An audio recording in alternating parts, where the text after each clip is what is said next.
Hello, Gemini. Gemini, welcome to your love and relationship reading. My name is Empress Pamela. I want to give you a little short story about how I was inspired to do this reading. It's one of my first round of individual astrological sign love readings.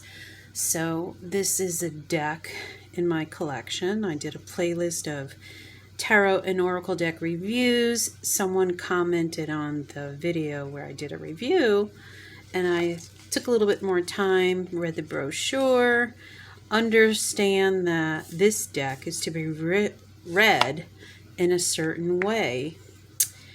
It was created by Amy Zerner and Monty Farber, who are soulmates who create and work together. And the way that you read the cards in a certain way inspired me to take out some other decks that I personally think would go well in a love reading. So I'm also using a couple of cards from the Morgan Greer Tarot, which is one of my favorites.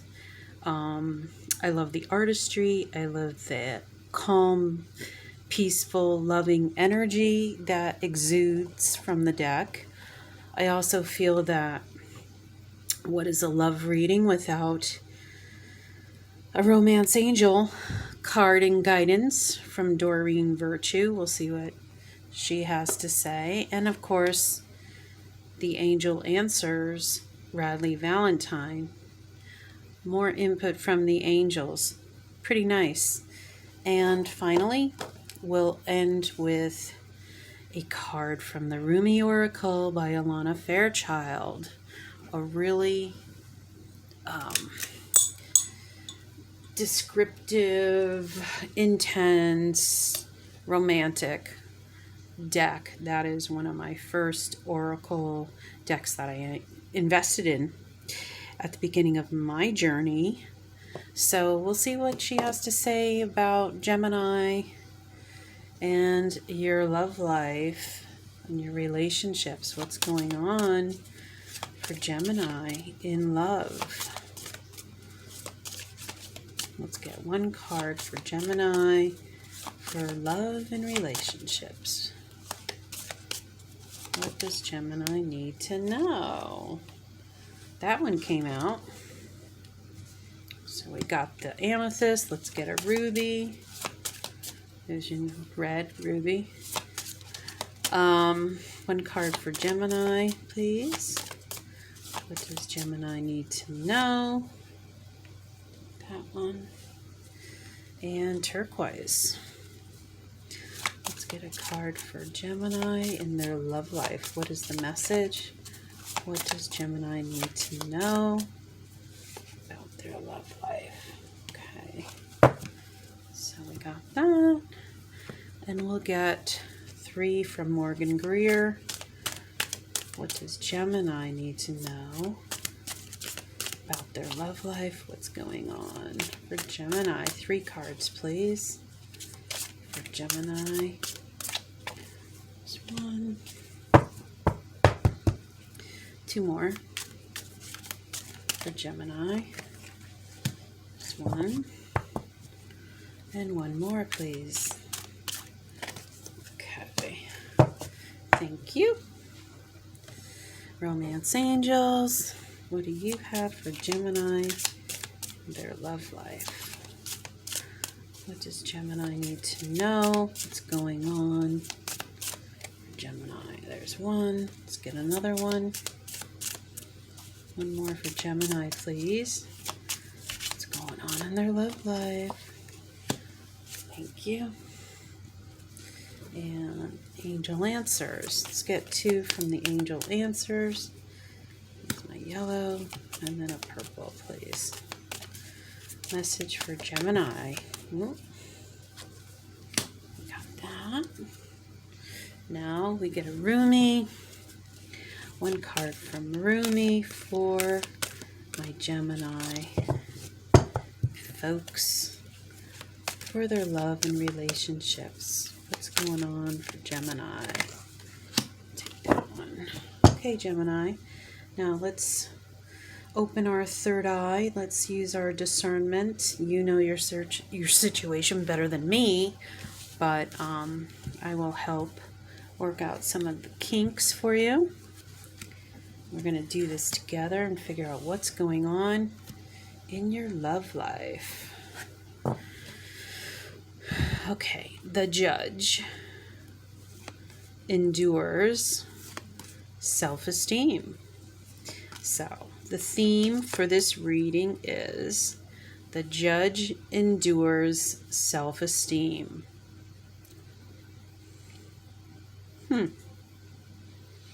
I feel like you're a pretty strong person, Gemini. I think that's what comes to mind automatically, but let's delve a little deeper. You, Gemini, you are surrounded by a confusing situation. You must be a good detective in order to have patience and wait for developments to reach the stage where your desires become attainable. Until then, put your needs first, especially if you have a fear of feeling alone or being alone.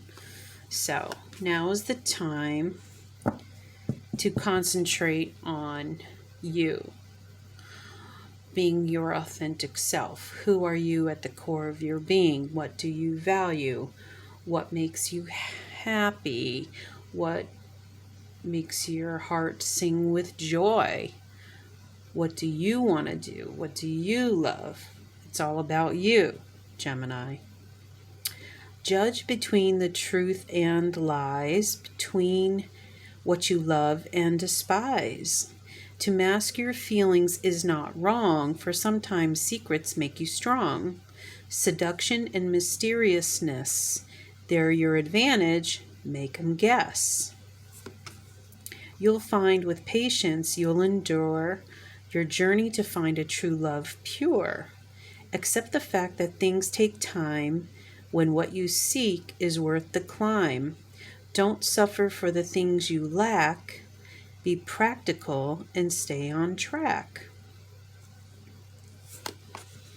Self-confidence and self-esteem are oh so crucial to your dream. Respect yourself and others too. Will greatly value what you do. Those you draw into your sphere are mirrors of your hopes and fears. So I want to say stay positive, stay high vibrational, stay true to yourself, because that is what you will attract. When you put on the mask and you're only doing things to please others, or you're doing what you think is acceptable or what you should do based on other people's opinions, you're going to attract things that you don't want, because you're doing things for other people and not yourself. So it's time to, Gemini, be with yourself, be in contemplation, understand what makes you tick. Even if other people may not approve, you be the judge of yourself. You decide what is true to you.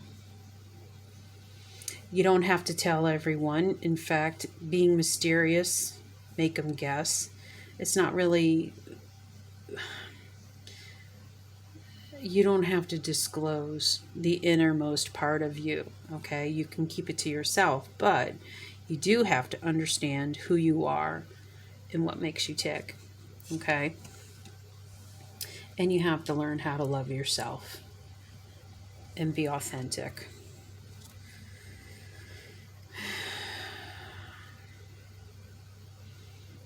Patience.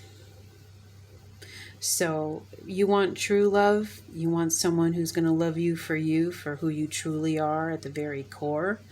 It's going to take patience. It's going to take time, but that's going to be it'll be worth it.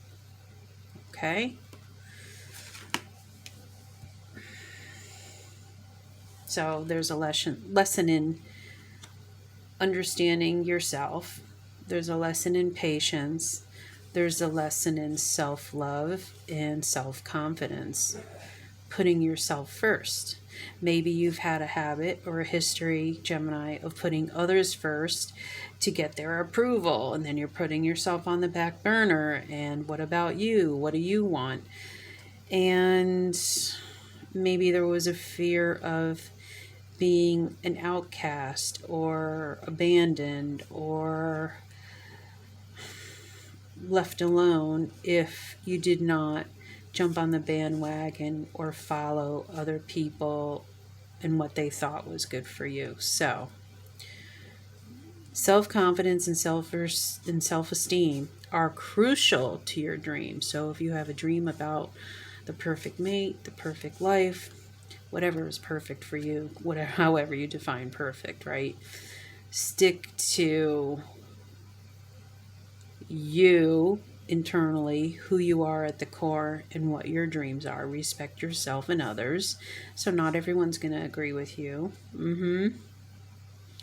This is important. Those you draw into your sphere are mirrors of your hopes and fears. So keep it high vibrational. Keep it positive. Be mindful of your thoughts about you and about others, because that's what you will attract into your sphere. Gemini, wow. Ooh.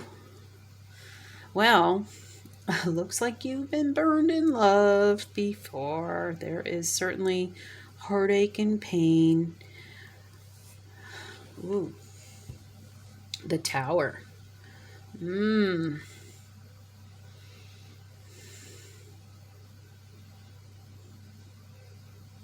had a Tower moment, but I feel like if you haven't had a recent Tower moment, there's one coming your way, Gemini, and it's good because it's going to allow for you to figure out what you truly want. You have so many opportunities available to you, so many different things. What is the real you? Is it the mask that you've been wearing to please other people? Is it the bad decisions you may have made that bit you on the butt? Where does your authenticity lie?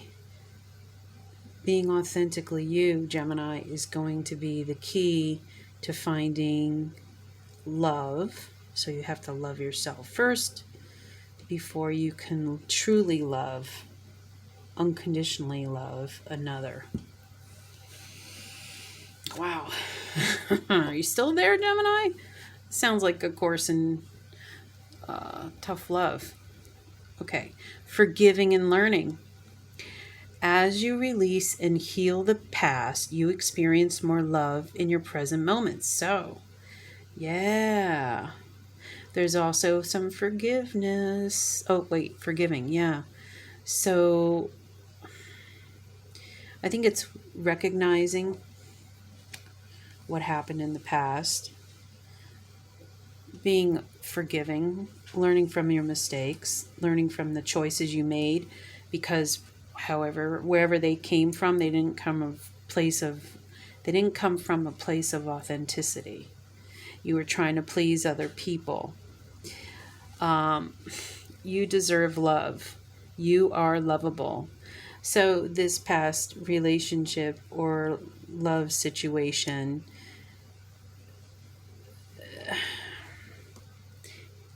took away some of your self-esteem, and you're in a great position to rebuild that self-esteem, to rebuild who you are at the core. It's almost like I can't think of the word. It's not re-energizing. It's not, well, you're transforming, reinventing yourself. Wow. I love it. I feel like, Gemini, this is an opportunity for you to reinvent yourself, work on yourself for a period of time. It's going to take some time because there's healing to be done. There's learning, there's forgiving. It's a process. It doesn't happen overnight. But there's an opportunity to reinvent yourself and to face the true you, who you are at the core.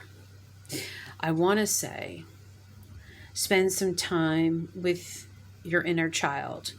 Ask yourself, when you were a child, what activities or what did you do to seek comfort in a painful situation? Or what did you do, what activity did you do that made you feel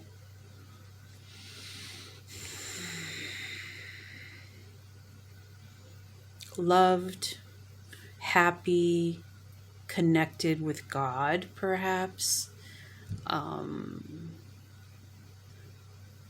secure. I know for me, this vision of myself always comes back when I think of connect with your inner child and what you enjoy doing. But I know that when I was young, the way that I would tune out whatever was going on in my environment. So I grew up as a child of an alcoholic father, and there was a lot of codependency and enabling and arguments and tension, walking on eggshells, you name it. That was my childhood. But the one thing that I enjoy doing and that I felt distant from the chaos and toxicity in my world was drawing and watercolor painting. So I sought healing through art, creative arts.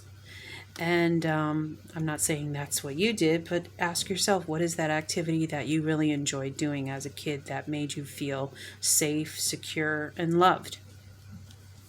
Okay, Gemini. Get more information. Get more information about healing. Get more information about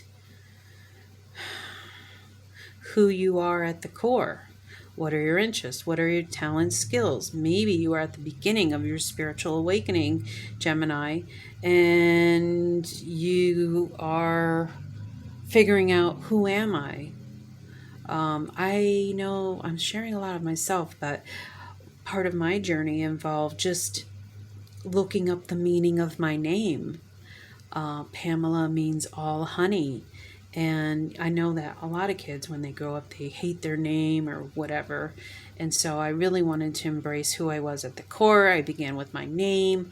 I looked up my birth. I got a free natal birth chart on cafeastrology.com. And that's understanding more than the sign that you were born under. It understands what your sun, your rising, your moon, and all the other planets, and it really get an understanding of what makes you tick, what your interests are, who you are. So maybe astrology is something you can look into. There's a lot of different avenues to start figuring out who you are at the very core.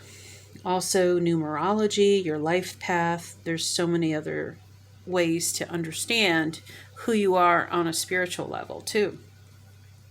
Take action. Wow. So get more information. Take action. Take action. Yes, take action. How do you build your self-esteem? How do you love yourself? How do you forgive yourself? Forgive yourself. The Ho'oponopono prayer of forgiveness. It's a Hawaiian prayer. I'm sorry. Please forgive me. Thank you. I love you. Start with forgiving yourself. Forgive others who have hurt you. When it comes to love, forgive others who made demands on you, asked you to be who maybe you weren't at the core just to please them. Yeah. Gemini, wow, this is truly intense, but it's so important to love yourself at the very core and to be true to who you are. Okay, and to invest the time into getting to know who you are. It's the best investment you'll ever make. Rumi is card number 36, Passion of the Wild Red Mother. Are you the Wild Red Mother?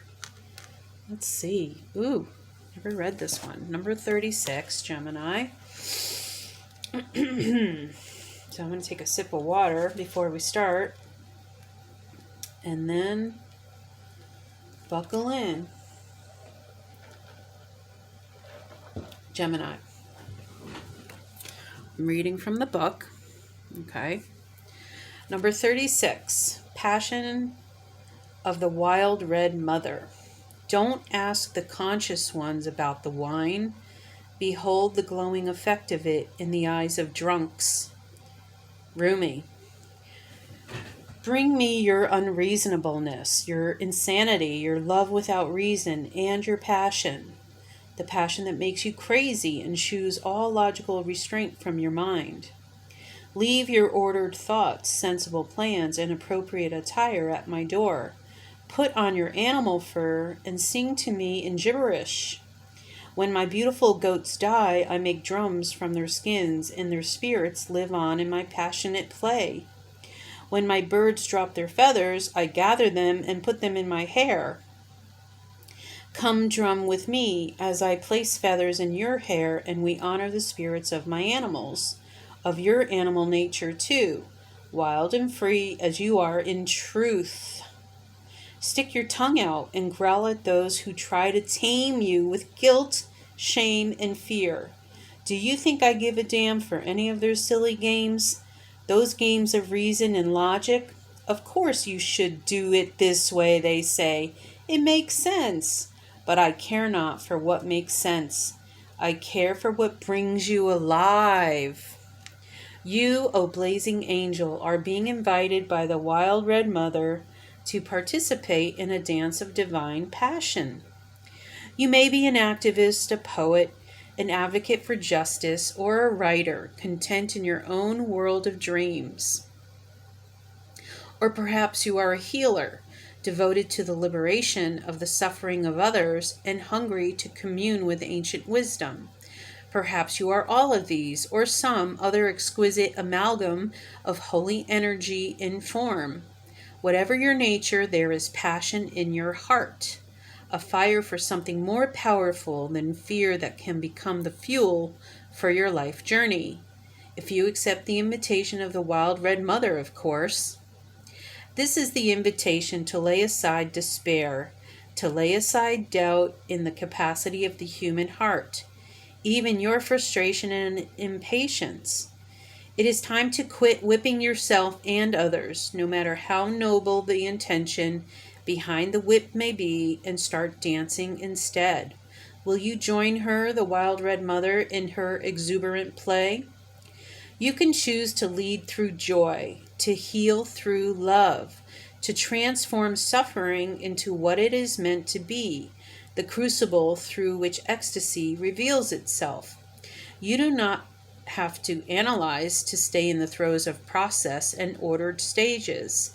You can just choose this passionate path now, if you wish. You are ready. It is open to you. Will you accept?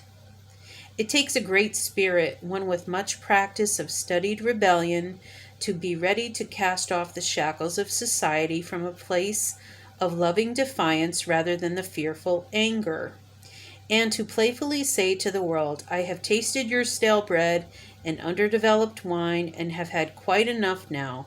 I decline your offer to gorge upon such lesser fruits. I prefer to feast upon bread, hot and fresh, and wine that is mouth-filling and unctuous. Join me if you like. It is an abundant feast, and there is plenty for all. Even in the spiritually minded, there can be a driving fear, thinly veiled as devotion to the most arduous path. Perhaps for a while that serves as a truth of sorts. Excuse me. But eventually, there will come a time when smaller truths must give way to larger ones, so the soul can truly be free to grow. Passion is the bridge that leads you from a smaller truth that suffering is necessary in order to heal towards a larger and more luscious experience of life as a divine embrace. Yes, sometimes the divine lover, in all enthusiasm for the sport, bites you too hard or grabs you with so much desire that a bruise remains. However, the passion behind such fervent embrace can leave you begging for more life, for more of that boundless love, even when it knocks you on the head whilst grabbing for you.